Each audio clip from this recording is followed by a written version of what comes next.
Hola a todos, bienvenidos a Diálogo Electoral UG 2025. Hoy nos acompaña Henry Kronfle, candidato a la presidencia del Ecuador por el Partido Social Cristiano Lista 6. Es ingeniero mecánico, cuenta con una maestría en ingeniería mecánica con especialidades en ingeniería nuclear y finanzas. Empresario y político ecuatoriano, fue asambleísta por 3 periodos por el Partido Social Cristiano y además fue presidente de la Asamblea Nacional desde noviembre del 2023 hasta octubre del 2024. ¿Cómo está, estimado candidato? Bienvenido. Muy bien, muchísimas gracias. Un saludo muy atento para usted, para todo el auditorio y para todos los que nos están viendo por las redes. Un gusto, candidato, contar con su presencia hoy en este programa de Diálogo Electoral UG 2025. ¿Le parece si empezamos con una temática muy emblemática del Diálogo Electoral UG?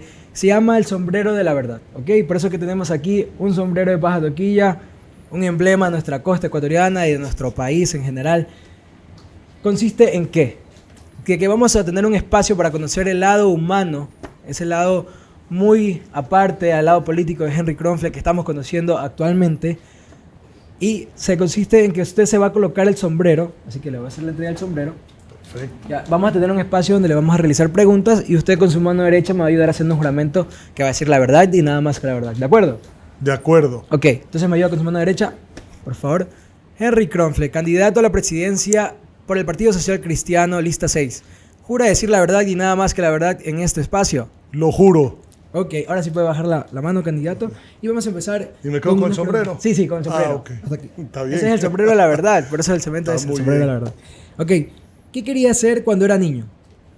Presidente de la República. O sea, ¿siempre pensó en la política? Sí, me gustaba la política. O sea, siempre veía a mi padre en las letras, porque mi padre, un filósofo, un escritor, editó muchos libros, ya falleció hace 14 años atrás, y él siempre se dedicó a las letras y al mundo de los negocios. Siempre me gustó la poesía, la literatura. Me llevaba a otro mundo, un mundo en paralelo, el poder un poquito filosofar con mi papá y ver las cosas importantes de la vida que no están en la rutina de todo el tiempo.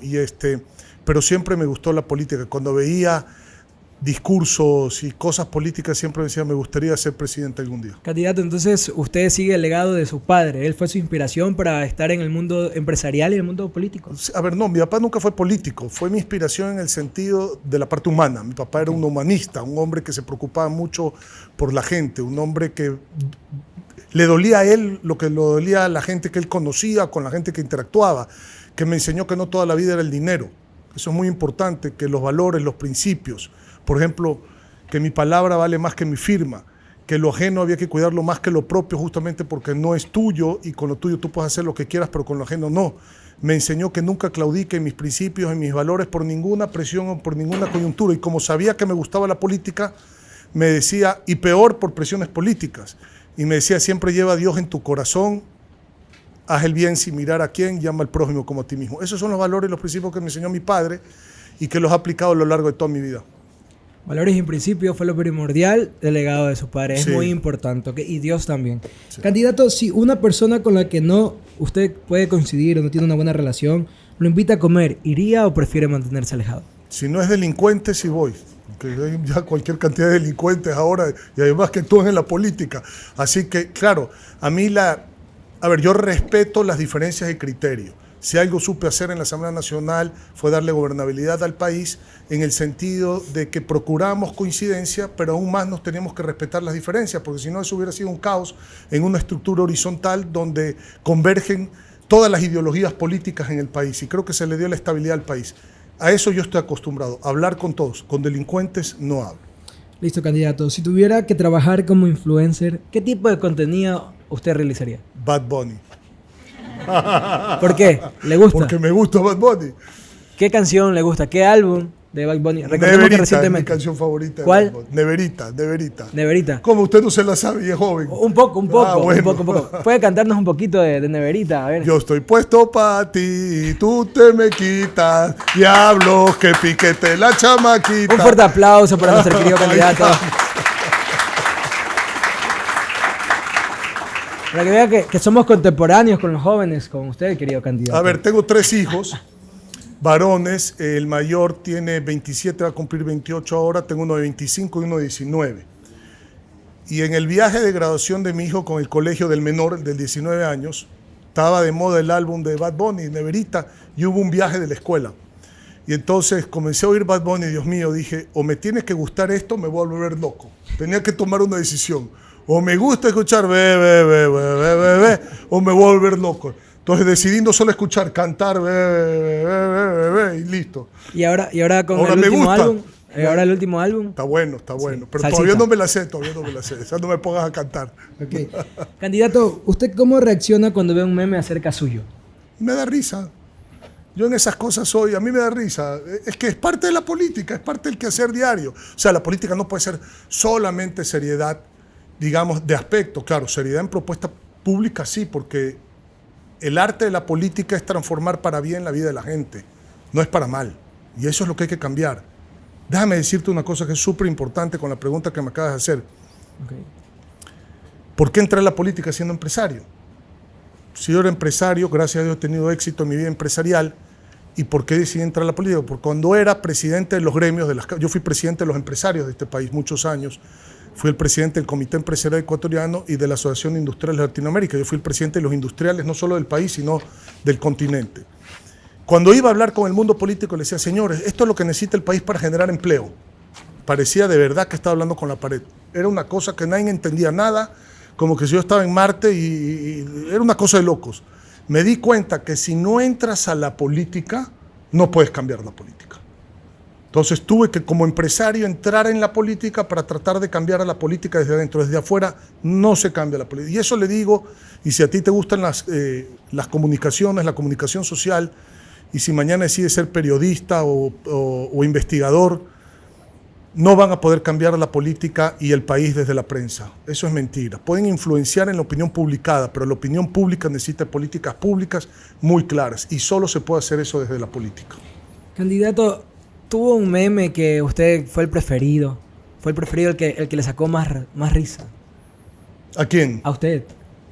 ¿Hay algún meme en específico que hicieron ustedes? Me estás preguntando si algún meme me sacó risa. Bueno, sí, cuando, a veces de acordarme me río, cuando tuve que hacer una gestión por la Asamblea Nacional y tenía que encargar un pleno, se había encargado la prensa de decir que me había ido de viaje. Y no me había ido de viaje, había salido de Quito a Guayaquil porque tenía inclusive que hacer cosas en función de la presidencia de la Asamblea, no podía estar en el pleno. Y me saca en una playa, acostado en la arena con una toalla, como que si me había ido de viaje a la playa, pero me sacaron con una barriga que dije, oye, sí estoy gordito, pero no así tampoco, ¿no? O sea, la camisa me quedaba aquí, la barriga, tirado en la toalla, en la arena, rascándome la barriga, no tampoco. Me dio mucha risa porque la foto estaba muy bien creada, la verdad. Qué interesante poder conocer esas experiencias, ese lado humano de Henry Kronfle. Ahora sí, vamos a adentrarnos para saber sus ideas, su ideología y su plan de gobierno. ¿Le parece, candidato? Encantado. ¿Se puede quitar el sombrero? Ya es libre, candidato. Ahora sí que se me vea la calvicie nomás. Ok, candidato, tenemos unas preguntas que le vamos a realizar para que los estudiantes y toda la audiencia que nos está observando pueda tener conocimiento de su plan de gobierno. Sí. Ok, empezamos. ¿Qué leyes impulsaría o qué cerraría para usted poder combatir el crimen organizado en nuestro país? A ver, leyes ya no puedo impulsar. Puedo enviar al Congreso para que la Asamblea Nacional las trate, pero desde el gobierno, para mí hay varias cosas que habría que hacer para efectos de la seguridad. Lo primero que hay que hacer es tener patrullaje preventivo 24 horas al día, 7 días a la semana. Y para eso hay una definición de circuitos y subcircuitos en un estudio de la policía. Se necesitan 1.871 patrullas para hacer eso y poder cubrir todos los rincones del Ecuador. Pero se necesitan las patrullas, que hoy no hay, porque o no tienen mantenimiento, o no sirven, o no tienen la plata para el diésel, o no le dan el rancho, que es la comida al policía, o no dotan a la policía. Eso se tiene que solventar urgentemente para prevenir el delito. Inteligencia y contrainteligencia. No es posible que los delincuentes sepan cuando los van a atrapar y se fugan. Inclusive unos se fugaron antes de la Navidad, que son conocidos, no voy a dar aquí nombres, pero tiene que funcionar la inteligencia y contrainteligencia, limpiarse corrupción en ese sentido. Tercero, control de cárceles. ¿Cómo es posible? Y le pregunto a la gente que nos está viendo por los diferentes medios sociales y les pregunto al auditorio, ¿ustedes creen que el Estado ecuatoriano no puede controlar una cárcel? O sea, que tenemos un letrero aquí que se dicen tontos nosotros. El Estado del Ecuador no puede controlar una cárcel. O sea, el ejército no puede controlar una cárcel. ¿Qué estamos hablando? O sea, hay que acabar con la corrupción en el manejo carcelario, que es diferente. Pero el impulso que lo voy a hacer a través de consulta popular, para hacerlo más rápido, porque voy a hacer una consulta popular cuando gane la presidencia, constitucional y legal. En la parte legal le voy a preguntar a los ciudadanos y a los jóvenes del país en general, ¿ustedes quieren que se vayan presos los jueces y fiscales corruptos que sacan los delincuentes de las cárceles por el mismo tiempo y por las mismas condenas, por el mismo tiempo y con la misma condena del delincuente que sacaron? Y vamos a ver qué nos va a contestar el Ecuador, porque el problema es el círculo vicioso de la corruptela. No haces prevención, luego le avisas al delincuente dónde están, luego lo metes preso y lo dejas operar de la cárcel, y luego viene el juez y lo saca. Y el Consejo de la Judicatura, que tiene que sancionar a ese juez y fiscal corrupto, manda sentencias por pendrive a los jueces.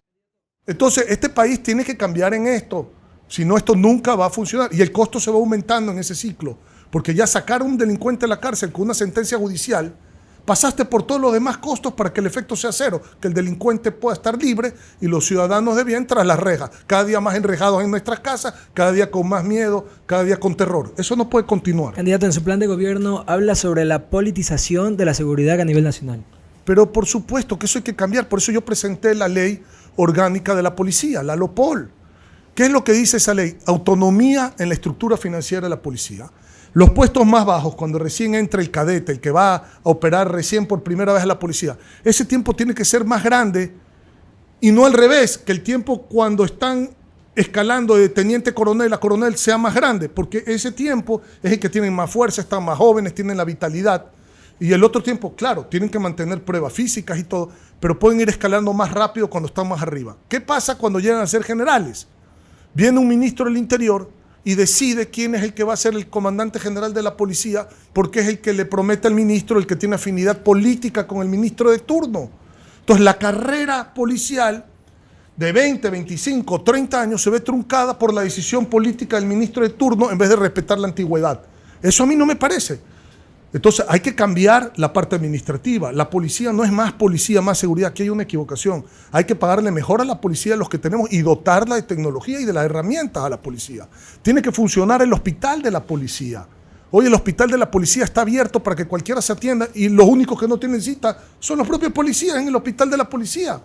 Los mueven de un lugar a otro, a la Policía Nacional, sin considerar ninguna situación humana de su familia. ¿Cómo es posible? Hay policías que tienen a la mujer embarazada en ese momento, hijos con algún tipo, alguna discapacidad, alguna situación de vulnerabilidad dentro de la casa. Váyase aquí, váyase allá. ¿Dónde duerme su problema? ¿Qué es lo que hace ahí? Ya veremos. Eso no puede funcionar así en la Policía Nacional. Candidato, vamos al segundo eje, que es salud. ¿De qué manera podría solucionar la problemática de salud que existe en el país? Recordando que en su plan de gobierno hablamos sobre una solvencia en salud para que no exista una desigualdad de salud. Va a fortalecer el sistema de salud y lo va a ampliar. A ver, primero hablemos dentro de la salud de la seguridad social. Un segundo para explicarle el otro tema.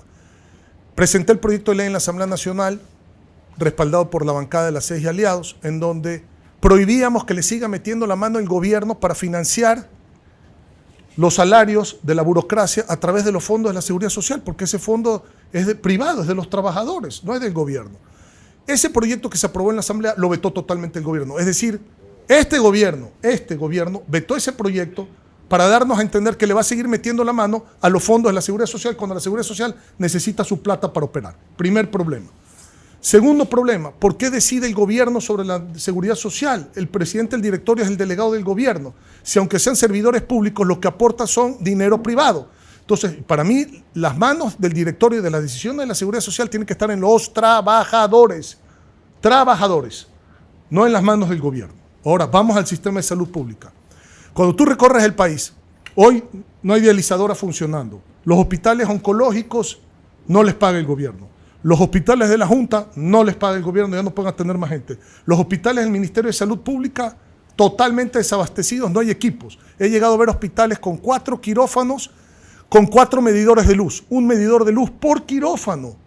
Porque como no tienen para pagar la luz, si tuvieran un solo medidor de luz no funcionaría ningún quirófano. Entonces, pagan un medidor para que funcione un quirófano y los otros 3 apagados. Así hemos llegado. No hay ni paracetamol ahorita. Ha colapsado el sistema de salud pública. Una cita en la seguridad social, Olvídate, te mueres primero antes que te la den. Esa es la realidad. No estoy criticando gobierno, estoy criticando el problema. Ataco el problema.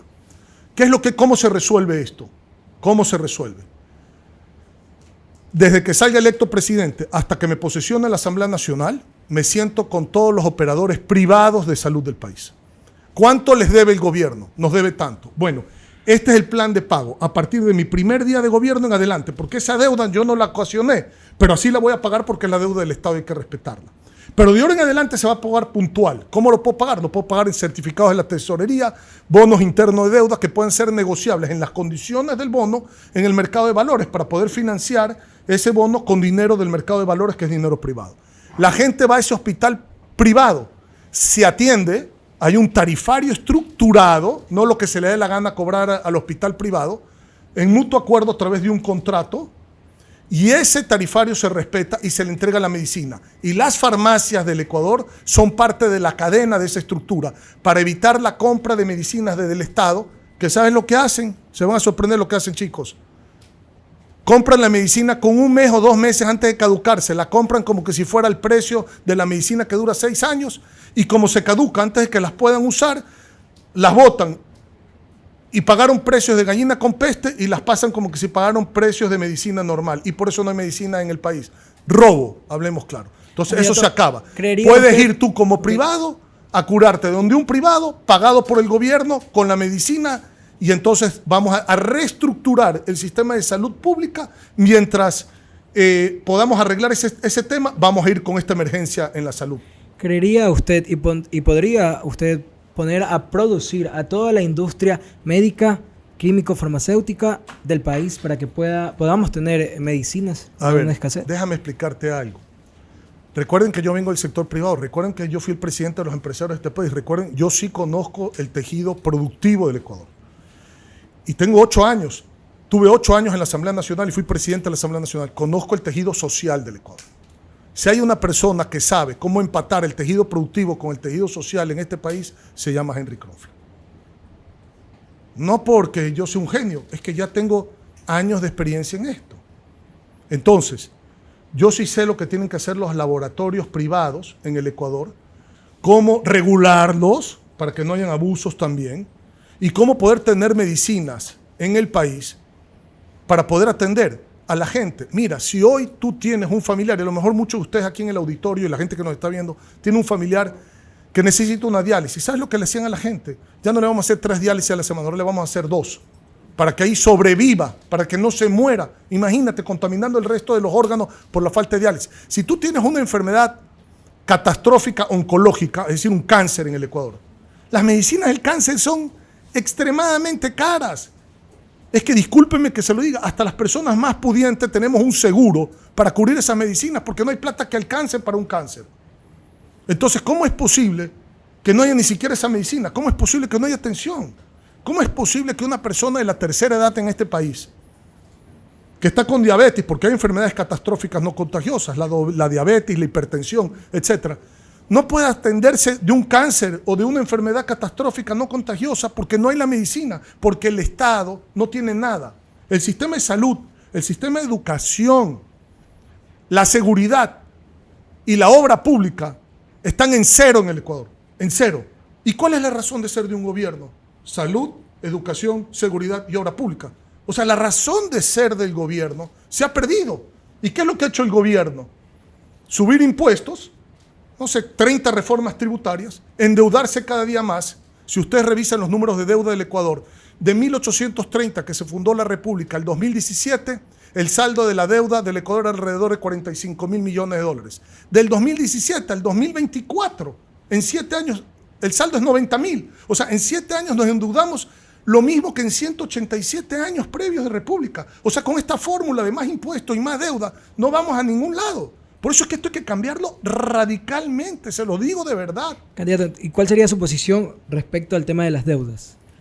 No más deuda, pero no solamente no más deuda, reestructurar la deuda. Es decir, agarrar deuda nueva más barata para pagar deuda vieja más cara. Por un lado, para tener un ingreso en el Estado en esa sustitución, porque no es una reestructuración per se, porque no le vas a ir a cambiar al acreedor internacional el papel del bono. Pero primero atender la deuda social, pues. El manejo de la deuda tiene que ser salud, educación, seguridad y obra, que es la deuda social. Eso es lo primero. Después la deuda externa. Aquí se ha priorizado la deuda externa sobre la deuda social. Entonces los gobiernos dicen qué lindo nuestros índices. Bellísimo. Hemos subido las reservas del Banco Central. Hemos bajado el déficit fiscal. Yo pregunto aquí, ¿quién se levanta a las 3 de la mañana pensando en el déficit fiscal? ¿Tú te levantas a las 3 de la mañana pensando? Nunca. ¿Tú te preocupas cuál es la reserva del Banco Central? Pues tú sí te levantas a las 3 de la mañana tu papá pensando cómo te va a dar de comer, cómo va a pagar la educación que tienes, cómo van a tener seguridad, cómo van a curar a la abuelita por la falta de diálisis y por la falta de medicina, cómo pagar la hipoteca de la casa o la letra del carro, pues. Entonces, hay que quitarle la plata a ese Estado obeso, dilapidador, derrochador, corrupto, que es un saco roto, y dársela a la gente. Por eso yo no voy a ir a arreglar, quiero ser claro en estos, yo no voy a ir a arreglar al gobierno del Ecuador. Yo voy a ir a arreglar a la familia ecuatoriana, que es muy distinto. Primero es tu familia. Y lo primero que necesita la familia ecuatoriana es dinero en el bolsillo. Por favor, chicos, dinero en el bolsillo. Y servicios. Y el dinero en el bolsillo, porque no alcanza la plata. El salario mínimo $460, la canasta básica $805. No hay empleo. Ya voy a decir cómo vamos a generar empleo. No hay seguridad, no hay educación, no hay obras. Se está cayendo en pedazos la infraestructura de obras, inclusive que se hizo en su momento en la ciudad, que no tiene ni mantenimiento. Y para hacer eso hay que bajar los impuestos, no subirlos. Aquí hay una equivocación. Aquí se cree que más impuestos, más recaudación tributaria. Por eso es que la Asamblea no aprobó el alza de impuestos. Pasó por el Ministerio de la Ley, porque le dijimos al presidente, usted sube los impuestos, va a caer la recaudación tributaria y va a generar recesión en la economía. Ayer revisen los valores del Banco Central, contracción económica en el Ecuador. ¿Cómo se va a generar empleo si se achica la economía?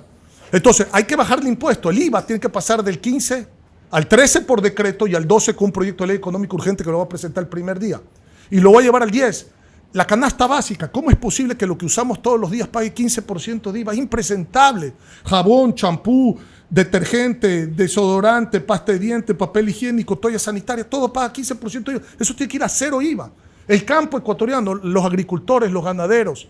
¿Cómo es posible que el machete, el pico, la pala, el arado, la bomba, la manguera pague IVA? Los transportistas, el taxi amarillo, el bus que ustedes toman para venir a la universidad, el bus interprovincial, la carga pesada, una canasta de repuestos con cero IVA. El turismo está muerto. Pasamos de la pandemia del COVID-19 a la pandemia de la inseguridad, a la pandemia de la oscuridad. No hay turismo. En estado de guerra, el país, conflicto interno armado que nunca acaba y nadie ve un militar en las calles. Pero bueno, seguimos en una guerra que nadie entiende por qué estamos en una guerra, cuando deberíamos estar es combatiendo a los grupos delincuenciales y no estando en guerra el país. Pero en fin, ¿qué pasa con eso? El turismo muerto. Hay que quitarle todos los impuestos, excepto el impuesto a la renta, cuando dé. Mantener el subsidio de la bombona de gas. Levantar el salario. El salario tiene que subir en el Ecuador.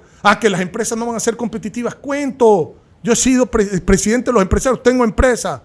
Solo ciertos sectores en donde la mano de obra es el 45-50% del costo. Hay que buscar un mecanismo de compensación, pero los salarios tienen que subir. Si le devuelves la plata al bolsillo de la familia ecuatoriana, ¿qué crees que pasa? Salimos a comprar, las empresas venden, tributan porque venden más, invierten porque venden más, porque crecen y se genera el empleo. Listo, candidato. Ahora vamos a un espacio donde vamos a escuchar a los estudiantes de la Universidad de Guayaquil. A continuación tenemos una compañera de la Universidad de Guayaquil. Adelante, te escuchamos. Hola, muy buenos días. Mi nombre es Stephanie Rendón, de la Universidad de Guayaquil, específicamente en la carrera de Sociología. Y mi pregunta va ligada a lo que es educación. ¿Está usted de acuerdo en mantener la Secretaría de Educación Superior, Ciencia, Tecnología e Innovación CENESID? A ver, estoy de acuerdo en que hay que reestructurar la CENESID. No sé si eliminarla, porque una de las delegaciones que yo he hecho en el tema de educación superior es a la vicepresidenta Dayana Pazley, puntualmente, que se encargue del tema de la educación superior. Pero he conversado con ella y a lo mejor hay que reformar profundamente la CENESID. Miren, 120,000 chicos al año no estudian carrera universitaria. Se quedan fuera del sistema educativo del Ecuador de educación superior. Y más de 60,000 chicos al año no pueden estudiar la carrera que ellos quieren estudiar. Segundo, se necesita autonomía universitaria. No la hay la autonomía internacional. También está politizada la universidad en el Ecuador. Tercero, le han bajado, escúchenme bien lo que les voy a decir, el presupuesto para las universidades en el presupuesto general del Estado, cuando la ley dice que la educación es el 6% del Producto Interno Bruto, incrementando el 0.5% del Producto Interno Bruto, ese porcentaje por año hasta llegar al 6%. Le quitaron el presupuesto a la universidad, lo bajaron, parece mentira. El pilar fundamental del desarrollo es la educación, le bajaron. Y vamos a conformar la Universidad Central en línea del Ecuador para que todos aquellos chicos que no puedan tener acceso a una universidad presencialmente puedan estudiar carreras a través de esta Universidad Central en línea gratuita del Ecuador. Y vamos a implementar carreras que hoy no hay.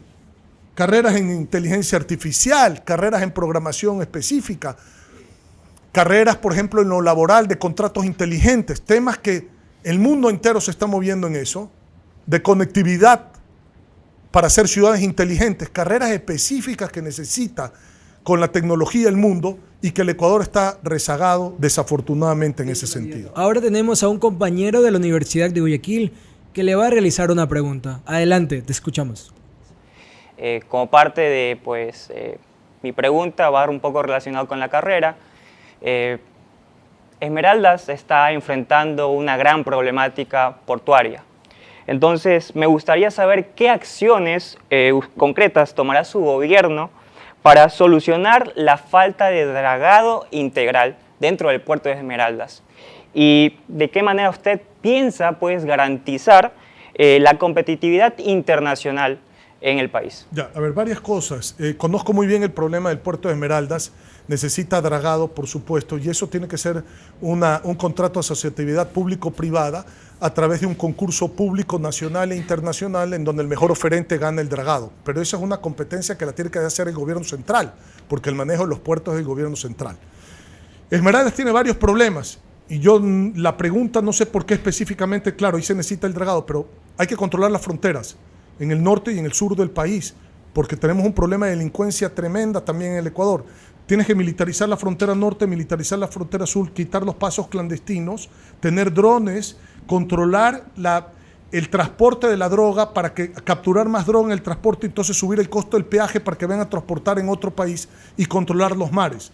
Ahora, para aumentar el comercio exterior, claro que necesitas el puerto que tenga profundidad para hacer más eficiente el costo de la logística, pero para mejorar las exportaciones hay que generar competitividad. Y la competitividad comienza quitando las distorsiones que hay en la economía, pero comienza cuando hay más competencia y la competencia se da con la inversión. Y solo se va a invertir en este país si hay seguridad y certeza jurídica. Si hay seguridad ciudadana, nadie invierte en un país que esté en guerra, nadie, así sea un contrato de concesión a largo plazo para hacer el dragado. Nadie, tú no vas a la Franja de Gaza a invertir en este momento. Y si hay seguridad ciudadana, porque el órgano más sencillo, más sensible del cuerpo es el bolsillo. La gente, si no ve seguridad dentro de un país, hasta luego. Luego necesitas integración comercial inteligente, incentivos para aterrizar la inversión, arbitraje internacional, porque el gobierno no puede ser juez y árbitro, y los índices de doing business de cualquier país del mundo que te dicen, y son públicos, qué tan fácil es abrir una empresa, cerrar una empresa, cuáles son las condiciones laborales, etc. Todas esas cosas hay que trabajar para que se puedan venir la inversión. El Ecuador es el segundo peor país de América Latina en inversión extranjera directa por Producto Interno Bruto. Solo nos supera Haití. Nosotros estamos con el 0.3%. 0.3%. Estando dolarizados. Es una vergüenza lo que pasa en el Ecuador. Pero en un país donde no hay institucionalidad, tampoco fluye la inversión. Hoy no se sabe quién es la vicepresidenta. Esa es la realidad. Entonces, el inversionista dice, en un país en donde no se respetan las reglas del juego, ni constitucionales ni legales, por el propio gobierno, ¿qué voy a ir a hacer invertir ahí? Mañana me cambian la ley, no me respetan el contrato de inversión, no hay certeza jurídica, el gobierno es juez y parte, no fluye la inversión. Y eso es lo que hay que cambiar.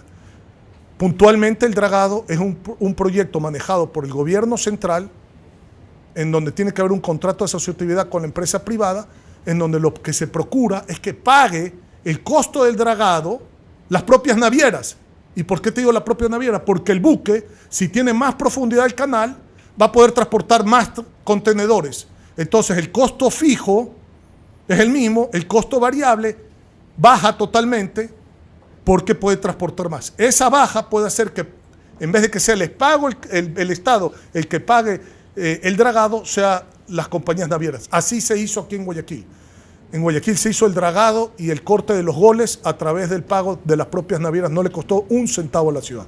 Listo, candidato. Llegamos a la recta final del programa. Es por eso que le cedemos este espacio para que usted dé un breve mensaje a toda su nación y a toda esa audiencia que nos está observando a través de Diálogo Electoral UG 2025. Adelante, candidato.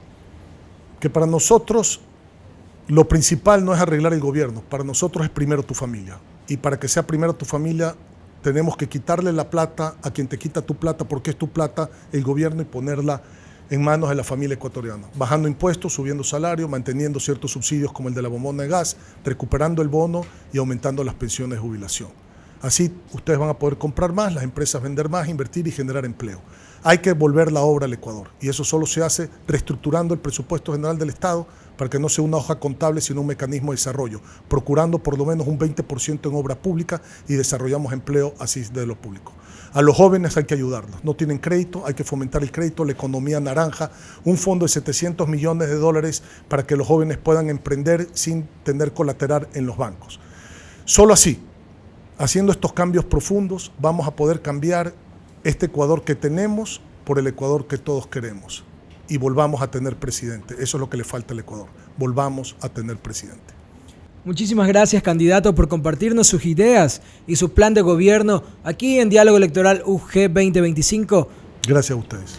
Nos acompañó Henry Kronfle, candidato a la presidencia por el Partido Social Cristiano Lista 6. Le recordamos que el 9 de febrero del 2025 son las elecciones generales y es importante que vayamos informados para generar un voto de manera consciente. Nos vemos en una próxima edición de Diálogo Electoral UG 2025. Que tengan un excelente día. Buena suerte.